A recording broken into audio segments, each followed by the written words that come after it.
اللہ قادر الرزاق اللطیف الصلاة والسلام علی حبیبہ المصطفیٰ المرتضی والمجتبی وآلہ واصحابہ اجمعین، اما بعد فاعوذ باللہ من الشیطان الرجیم، بسم اللہ الرحمن الرحیم۔ قال اللہ تعالی فی القرآن المجید والفرقان الحمید، بسم اللہ الرحمن الرحیم۔ ان الدین عند اللہ الاسلام، صدق اللہ مولانا العظیم وبلغنا نبی الامین المتین الکریم، ونحن علی ذلک لمن الشاہدین والشاکرین، والحمد للہ رب العالمین۔ زیر رحمت کن نظر بر حال زارم یا رسول اللہ، غریبم بے نوائم خاک سارم یا رسول اللہ۔ توئی آقائے من مولائے من والی جان من، توئی دانی کے جز و کس ندارم یا رسول اللہ۔ دم آخر نمائی جلوے دیدار جامی راہ، ذلطف تو ہمیں امیدوارم یا رسول اللہ، ذلطف تو ہمیں امیدوارم یا رسول اللہ۔ یا رسول اللہ، یہ بزم کونین نمائش ہے تمہاری ساری، اور حق نے آپ ہی کے خاطر ہے سواری ساری۔ یا نبی آپ بنا دو تو محشر میں بن جائے گی، ورنہ بگڑی ہوئی باتیں ہیں ہماری ساری، ورنہ بگڑی ہوئی باتیں ہیں ہماری ساری۔ خلق تو جرم کرے اور خدا فضل کرے، خلق تو جرم کرے اور خدا فضل کرے، حق تو یہ ہے کہ خاطر ہے تمہاری ساری، حق تو یہ ہے کہ خاطر ہے تمہاری ساری۔ اچھے ان کے ہے تو پھر کیف برے کس کے ہے، اچھے ان کے ہے تو پھر کیف برے کس کے ہے۔ اپنی امت ہے محمد کو پیاری ساری، اپنی امت ہے محمد کو پیاری ساری۔ ایک دفعہ عقیدت و محبت کے ساتھ نبی والے نبی کی بارگاہ میں درود پاک کا نذرانہ پیش کرے پڑے، اللہم صلی علی سیدنا محمد وعلی آل سیدنا محمد وبارک وسلم۔ اللہ رب العزت کا بے انتہا فضل ہے، اللہ کا کرم ہے کہ جس نے مجھے اور آپ کو امت محمدیہ میں پیدا فرمایا۔ یہ اللہ کا بے انتہا فضل ہے کہ اس نے ہمیں اس دین کے اندر پیدا کیا، اس مذہب میں، اس اسلام میں پیدا کیا جس کو اس نے خود پسند فرمایا۔ اگر آپ پوری دنیا پر ایک نظر ڈالیں تو آپ کو کئی مذاہب ملیں گے، نئے بھی ملیں گے، پرانے بھی ملیں گے، چھوٹے بھی ملیں گے، بڑے بھی ملیں گے۔ یہ جتنے ہیں ان کے اندر پوری دنیا میں ایک دین ایسا ہے جس کو اسلام کہا جاتا ہے، اور یہ وہ دین ہے جس کو اللہ نے پسند فرمایا ہے۔ اور ہماری تاریخ اور ہر مذہب کا یہی بولنا ہے کہ بھئی ہم پرانے ہیں، ہم پرانے ہیں۔ دین اسلام کیا ہے؟ فخر کیجئے کہ آپ مسلمان ہیں، کہ دین اسلام کب سے ہے؟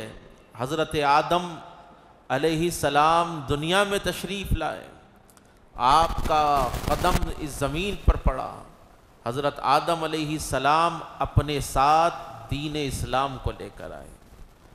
دین اسلام کو، یعنی انسانیت کی شروعات جو ہے وہ اسلام سے ہوئی، انسانیت کی شروعات وہ اسلام سے ہوئی۔ اب حضرت آدم علیہ السلام کے بعد انبیاء آتے رہے، مرسلین آتے رہے، ان کی امتیں بنتی رہی، اس کے بعد لوگ گمراہ ہوتے رہے، مذہبوں میں کثرت ہوتی رہی، ادیان میں کثرت ہوتی رہی۔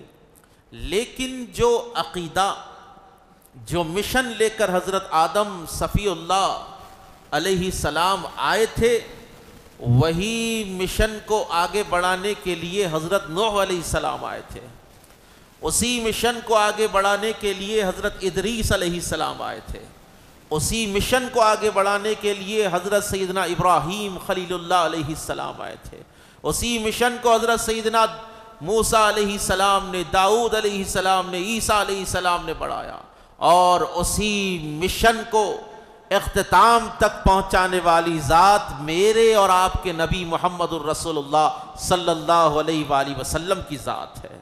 تو فخر کیجئے اس بات پر کہ آپ مسلمان ہیں، آپ مسلمان ہیں۔ سب سے قیمتی شے یہ ہے، سب سے قیمتی شے یہ، انسان ہونا کمال نہیں، انسان ہونے کے بعد ویسی زندگی گزارنا کمال ہے جیسی زندگی گزارنے کا تمہارے رب نے حکم دیا ہے، اور سوائے دین اسلام کے کہیں پر وہ چیز نظر نہیں آ سکتی۔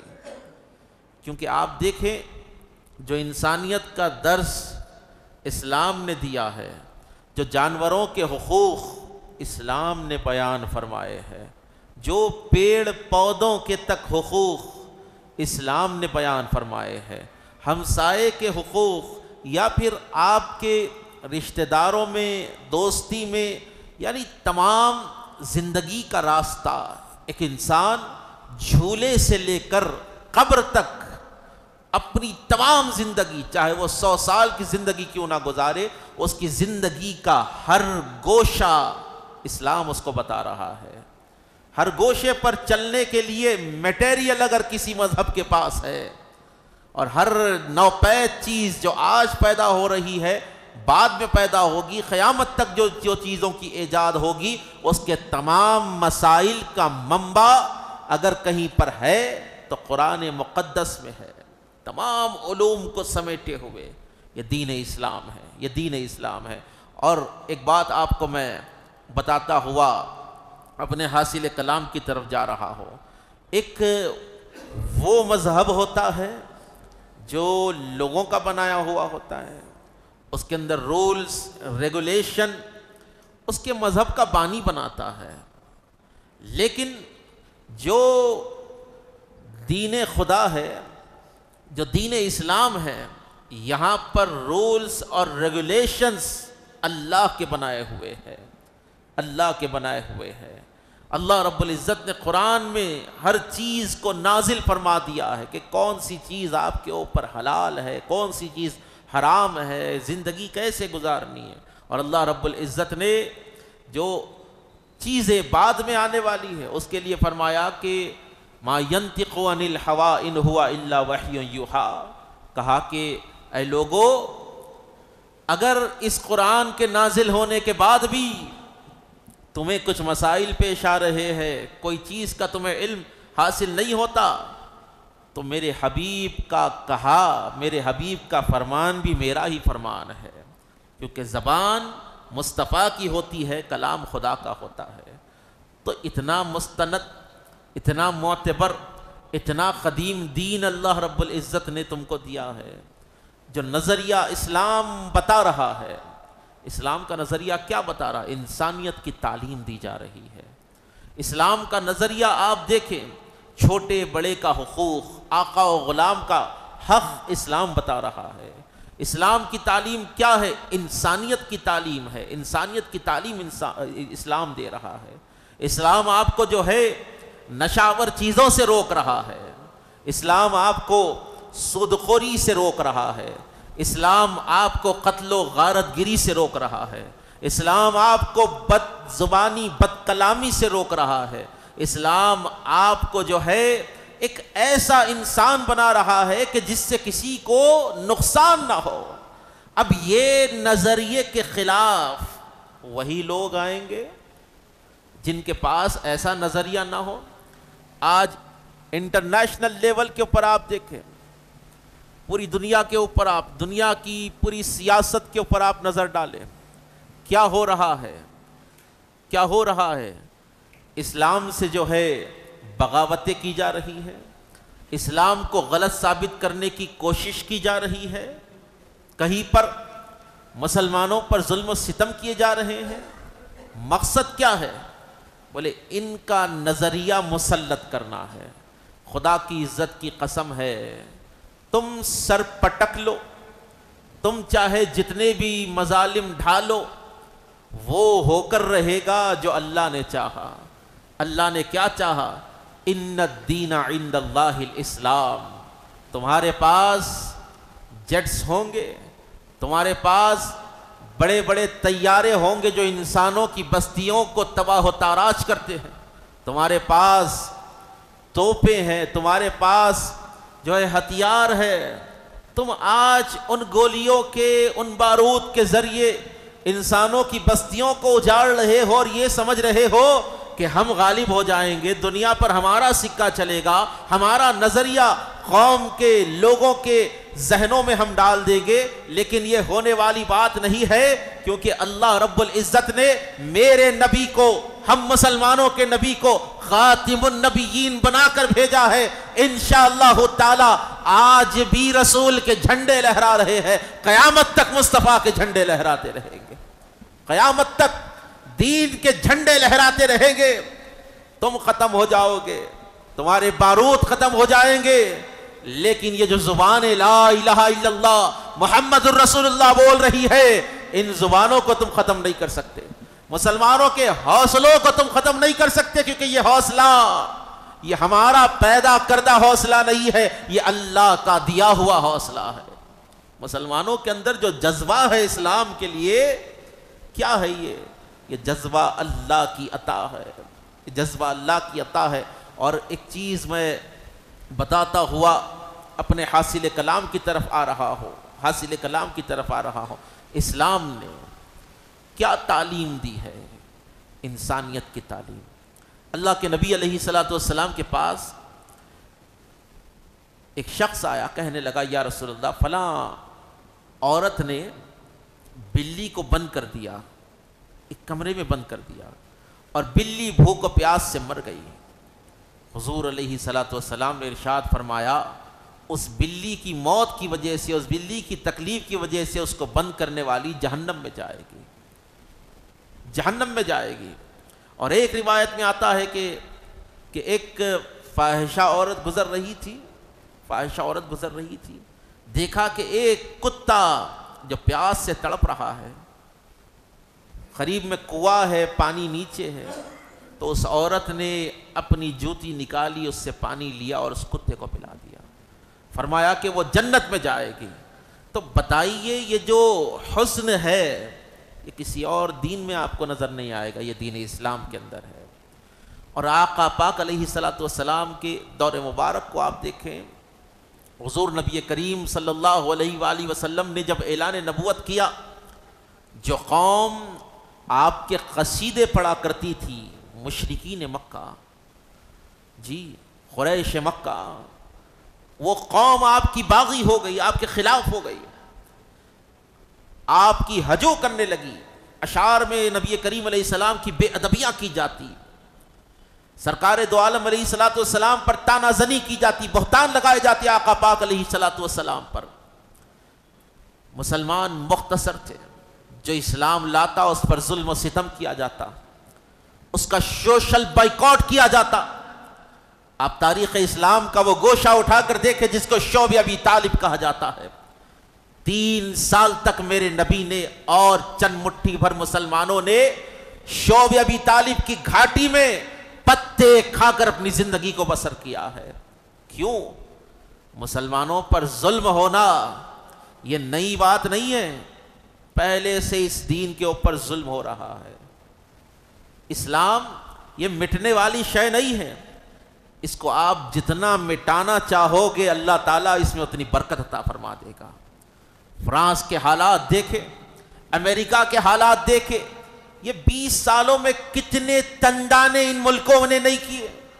برقعے کو بین کیا گیا، برقعے جلائے گئے اسلام کی دشمنی میں، عورت کی آزادی، میرا جسم میری مرضی، برقعے جلائے گئے، مصحف مقدس قرآن شریف کی بے ادبیاں کی گئی۔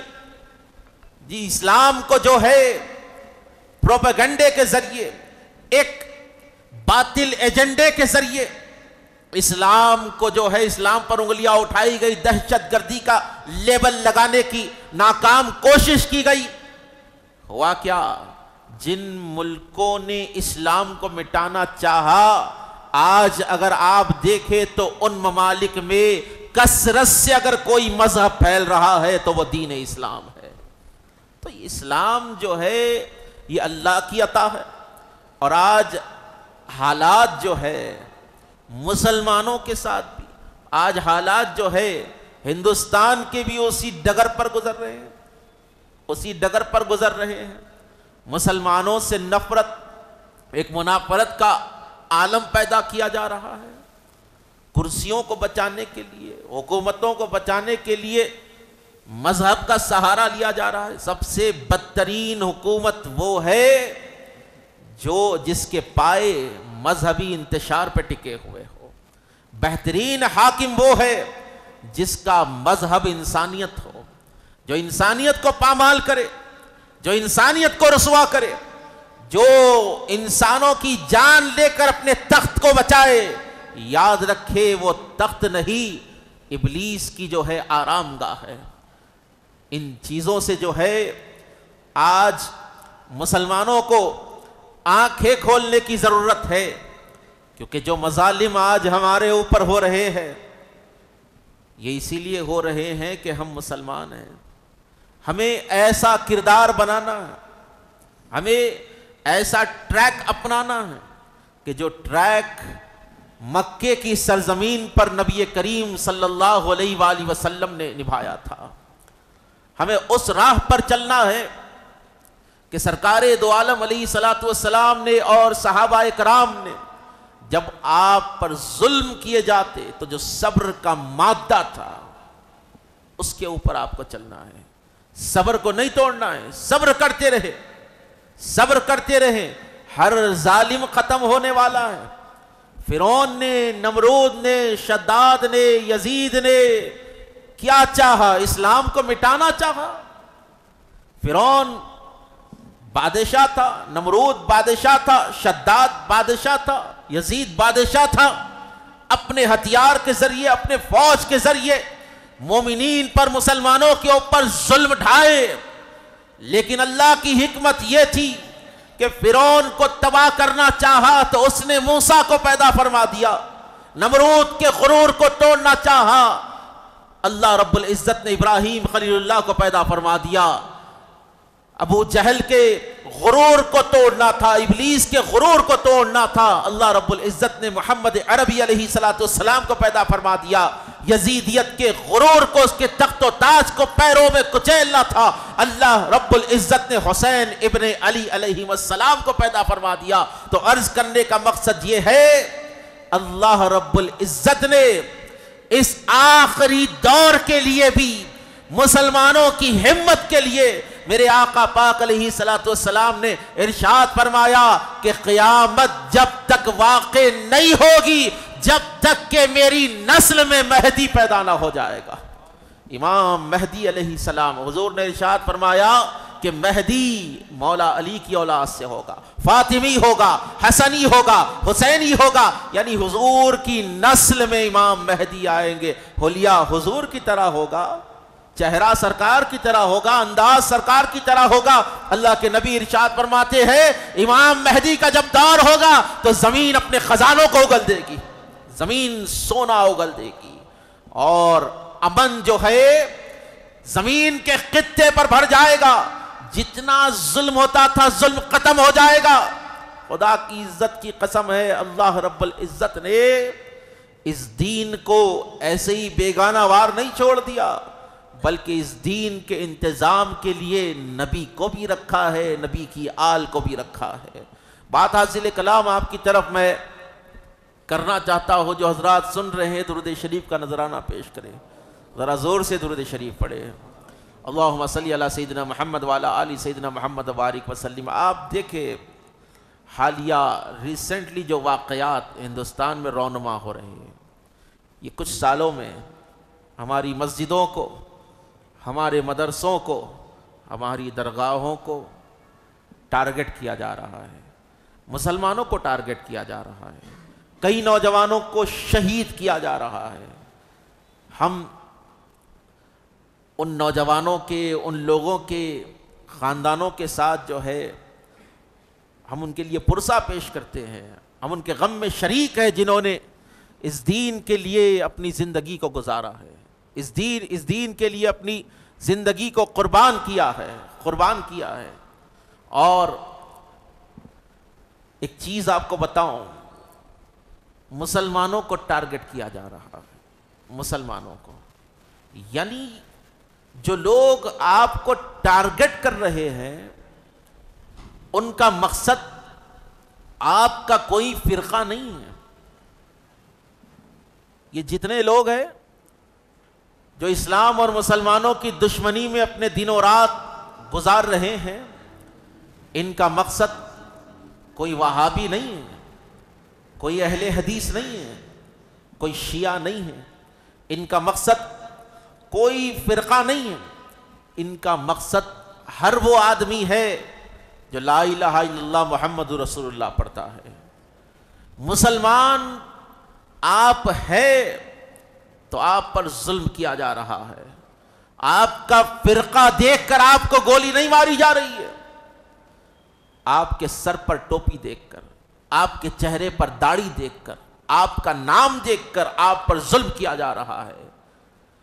ایسا بدترین دور جہاں پر دشمنی کھل کر آ گئی، مقصد مسلمانوں کو ذلیل و خوار کرنا، مقصد ان کا جو ہے اسلام کو نیچا بتانا، اور پورے متحد ہو کر ایک صف میں کھڑے ہو گئے.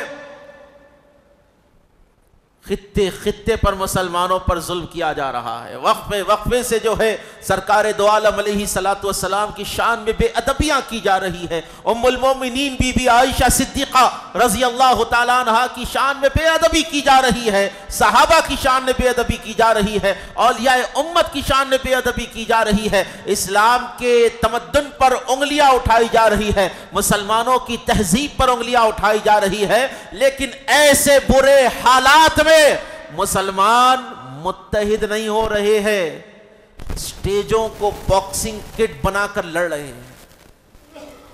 وہ سٹیج جا کر جو ہے وہ باکسنگ کٹ بن گیا، جلسے کر کے لائیو جلسوں میں مار لے رہے ہیں، ایک دوسرے کو کفر کے فتوے دینے میں لگے ہوئے ہیں. فروعی مسائل جس سے آپ کو کوئی فائدہ ہونے والا نہیں ہے، وہ مسائل جس سے آپ کا کوئی نقصان بھی ہونے والا نہیں ہے، ان چیزوں کو لا کر جو ہے اب مسلمان کو اسلام سے خارج کرنا، خصومتیں پیدا کی جا رہی ہے، ایک دوسرے میں نفرتوں کا بازار گرد کیا جا رہا ہے. بولے اپوزیشن بھی تو یہی چاہتا ہے کہ تم ٹکڑے ہو جاؤ، باطل بھی یہی چاہتا ہے کہ تم ٹکڑے ہو کر ایک دوسرے سے لڑ کر ختم ہو جاؤ. ڈیوائڈ اینڈ رول کی پالیسی وہ اپنایا ہوا ہے، اور اس کو انجام کون دے رہے ہیں؟ چند ناخلف مولوی، سنیت کے نام پر، وہابیت کے نام پر، اہل حدیث ہونے کے نام پر، شیعہ ہونے کے نام پر، دیوبندی ہونے کے نام پر. ارے یہ تو سوچو کہ تم تمام مسلمان ہونے کے نام پر ٹارگٹ پہ لگے ہوئے ہو. یہ وقت انتشار کا نہیں ہے، اتحاد کا وقت ہے. یاد رکھنا، انتشار میں موت ہے، اتحاد میں زندگی ہے، اتحاد میں زندگی ہے. کلمے کی بنیاد پر متحد ہو جاؤ، کلمے کی بنیاد پر متحد ہو جاؤ، اپنے آپسی اختلافات چھوڑو، نظریات کو بالائے طاق رکھو. تم سنی ہو، تم وہابی ہو، تم اہل حدیث ہو، سب ہو، لیکن سب سے پہلے تم مسلمان ہو، سب سے پہلے تم مسلمان ہو. آج مسلمان ٹکڑوں میں بٹ رہے ہیں، یہ فلاں تحریک، یہ فلاں تحریک، یہ صحابہ والوں کی تحریک، یہ اہل بیت والوں کی تحریک، جی یہ اولیاء والوں کی تحریک، یہ اصلاح والوں کی تحریک، یہ فلاں تحریک. جی اسلام کی تو تحریک بنو، مسلمانوں کی تحریک کب بنے گی؟ بس ایک ایک چیز کے اوپر. اسلام کی تحریک کیا ہے؟ اسلام کی تحریک وہ ہے جو امام حسین رضی اللہ تعالیٰ عنہ نے مدینے کی سرزمین سے لے کر نکلی تھی. وہ اسلام کی تحریک تھی. کیا تھی؟ یا رسول اللہ اولاد کٹتی ہے تو کٹا دوں گا، یا رسول اللہ گھر لٹتا ہے تو لٹا دوں گا، یا رسول اللہ مدینہ چھوٹ رہا ہے چھوڑ دوں گا، مکہ چھوٹ رہا ہے چھوڑ دوں گا، یا رسول اللہ 3 دن کی بھوک و پیاس برداشت کر لوں گا، معصوم علی اصغر کی تڑپتی ہوئی لاش کو گوارا کر لوں گا.